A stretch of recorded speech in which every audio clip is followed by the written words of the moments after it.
আসসালামু আলাইকুম আপুরা। আজ আমি আপনাদেরকে দেখাবো সহজ পদ্ধতিতে কিভাবে রুটি তৈরি করবেন। যারা সবসময় পরোটা বানাতে বোরিং লাগে, তাদেরকে সহজ উপায়ে পরোটা তৈরি করা দেখাবো। তার আগে আমি নিজেকে ফিট রাখার জন্য বা শক্তি যোগান দেওয়ার জন্য কিছু খেয়ে নিই। আপনারা ওইভাবে আগে নিজে খেয়ে তারপর কাজ শুরু করবেন। এখানে আমি 1 চামচ মেথি নিব, মেথি গুঁড়ো। এগুলি দোকান থেকে কিনে কিন্তু মেশিনে দিলেই ভাঙিয়ে দিয়ে দিবে।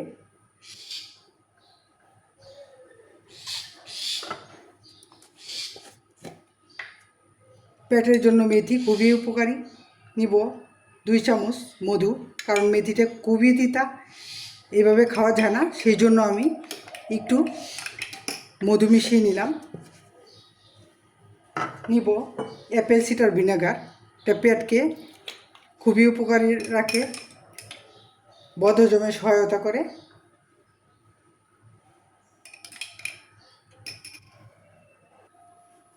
আর নিব এই যে সবচেয়ে উপকারী ইসবগুলের ভুসি।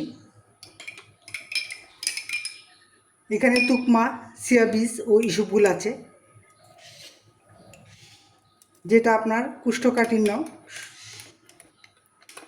ভালো করতে সহায়তা করবে। আগে আমি সবগুলি আলাদা আলাদা খেতাম, এখন প্রতিদিন আলাদা আলাদা খেতে অনেক সময় লাগে, তারপর সকালে নাস্তা খেতে পারি না, সেই জন্য আমি একসাথে মিক্সড করে সবগুলি খেয়ে নিই। আমার মতো যদি সহজ পদ্ধতিতে সবাই খেতে চান, তাহলে এভাবে মিক্সড করে একসাথে খেয়ে নেবে। তার আগে আমি একটু কালো জিরা খেয়ে নেব। এগুলি পরিষ্কার করে ধুয়ে রোদে শুকিয়ে নিয়েছি।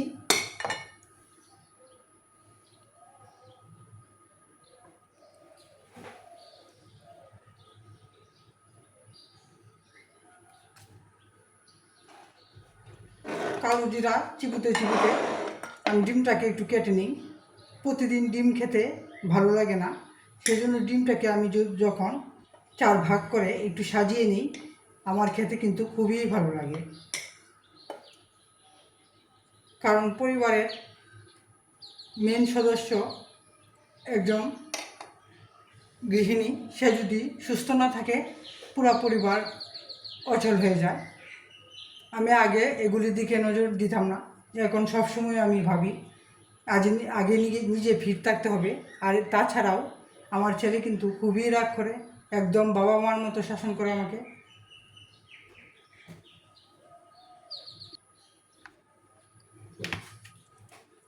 আমার ছোটো ছেলে শিখিয়ে দিয়েছে, আম্মু ডিম প্রতিদিন ভালো না লাগলে ডিমটা তুমি একটু সস দিয়ে খেয়ে নিবা, তাহলে দেখবা খুবই ভালো লাগে। এখন থেকে আমি এইভাবেই ট্রাই করি। ডিমে রয়েছে ভিটামিন ডি, যা হাড়কে মজবুত করে।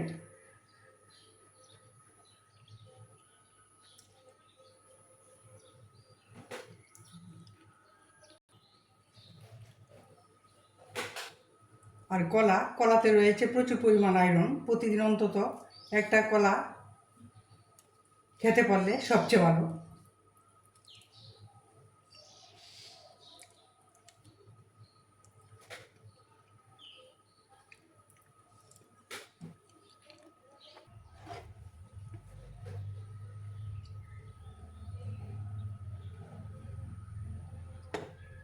প্রতিদিন ওষুধ ছাড়া জীবনকে পরিচালিত করতে পারলে সবচেয়ে ভালো। আমার বাবাকে দেখেছি, 90 বছরের উপরে হয়েছে, আজ পর্যন্ত উনি কোনো ওষুধ খাননি। চলুন এখন দেখিয়ে দেব কিভাবে সহজ উপায়ে পরোটা তৈরি করা যায়।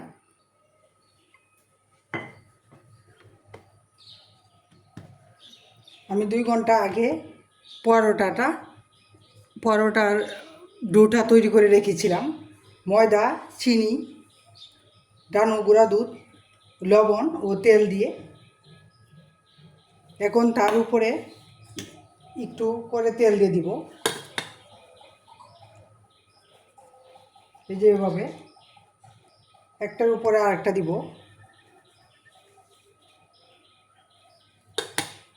একটা একটা করে রুটি বানাতে গেলে কিন্তু অনেক সময় লাগে, তাই এই পদ্ধতিটি আমি নিজে থেকেই খুঁজে নিয়েছি কিভাবে সহজ উপায়ে কাজ করা যায়।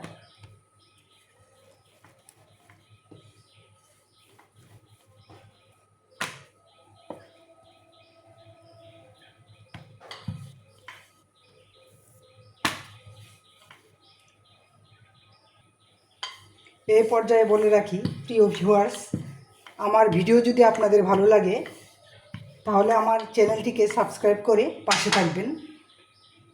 ভিডিওটি যদি আপনি ইউটিউব থেকে দেখে থাকেন তাহলে চ্যানেলটিকে সাবস্ক্রাইব করে দিবেন। আর যদি ফেসবুক পেজ থেকে দেখে থাকেন তাহলে পেজটিকে ফলো দিয়ে পাশে থাকবেন।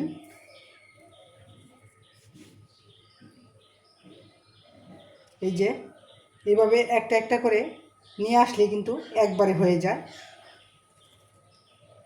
আর যদি একটা একটা করে রুটি বানানো হয় তাহলে অনেক সময় লাগে। সেই জন্য আমি ভিডিওটি না টেনেই দেখিয়ে দিচ্ছি। এইভাবে আমি সহজ উপায়ে কাজ করি, সেই জন্য একসাথে অনেকগুলো কাজ করা যায়। আর একটা একটা করে রুটি তৈরি করলে কিন্তু একদম বোরিং লাগে।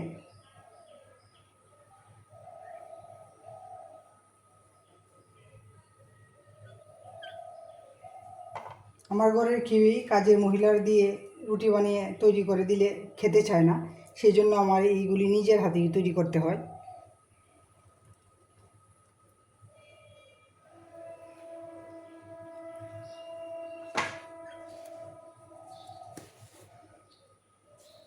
এই যে এভাবে 1-2 দিন তৈরি করে দেখবেন, একদম ইজিতে পরোটা তৈরি করা হয়। আর এটা খেতে কিন্তু খুবই মজা, লেয়ারগুলি একদম বাজে বাজে খুলে যায়।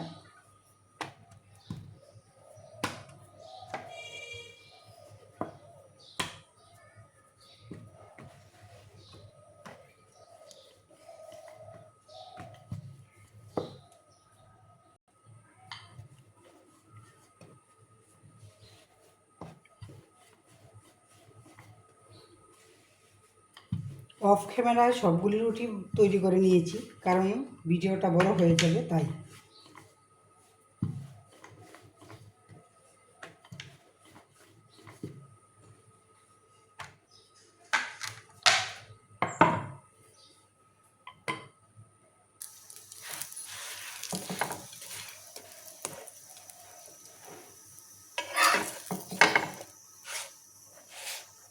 এইভাবে রুটি ছেঁকাটা আমি আমার শাশুড়ির কাছ থেকে শিখেছি। প্রথম রুটিটা এপিট ওপিট সেঁকে নিয়ে তারপর হালকা একটু তেল দিলেই রুটিটা সুন্দর ফুলে যায় ও তেলটাও কম লাগে।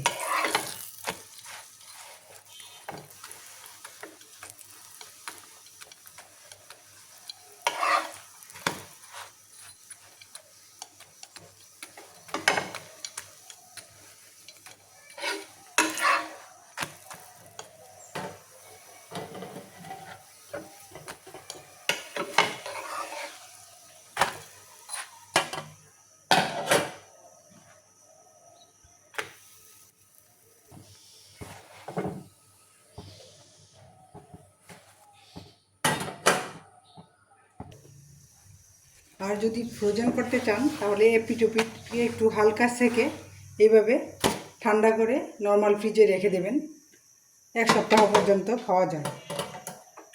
এই যে হয়ে গেছে আমার রুটিগুলো।